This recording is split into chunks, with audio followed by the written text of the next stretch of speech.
నిన్న శాసనసభలో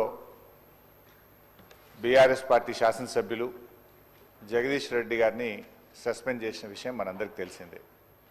దాని విషయంలో దయచేసి మీరు పునఃపరిశీలించి జగదీష్ రెడ్డి గారిపై పెట్టిన సస్పెన్షన్ను ఎత్తివేయాలని చెప్పి అప్పీల్ చేస్తూ ఉన్నాం. జగదీష్ రెడ్డి గారు ఎక్కడ కూడా మీ పట్ల అమర్యాదగా కానీ ఏకవచనాన్ని కానీ సంబోధించలేదు. మీరంటే మా అందరికీ కూడా ఎంతో గౌరవం. మా నాయకులు కేసీఆర్ గారు కూడా మీ ఎన్నిక జరిగినప్పుడు ఏకగ్రీవంగా మీ ఎన్నికకు సహకరించినటువంటి పార్టీ బీఆర్ఎస్ పార్టీ. మా నాయకులు కేసీఆర్ గారు కూడా ఎప్పుడు కూడా మాకు చెప్తూ ఉంటారు, సభా సంప్రదాయాలు పాటించాలని, మీ పట్ల గౌరవంగా ఉండాలని కూడా చెప్తూ ఉంటారు. సో మాకు ఎక్కడ కూడా బీఆర్ఎస్ పార్టీకి కానీ మా సభ్యులు జగదీష్ రెడ్డి గారికి కానీ మీ పట్ల మంచి గౌరవం ఉంది తప్ప మేము ఎక్కడ దురుద్దేశంగా కానీ ఏకవచనంని మీ పట్ల ప్రయోగించలేదు.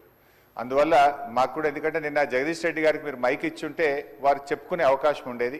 వారికి చెప్పుకునే అవకాశం లేకుండానే సస్పెన్షన్ జరిగింది కనుక మీరు ఒకసారి పునఃపరిశీలించి వారిని సభలోకి వచ్చే విధంగా సస్పెన్షన్ ఎత్తివేయాలని మా తరఫున విజ్ఞప్తి చేస్తున్నాం.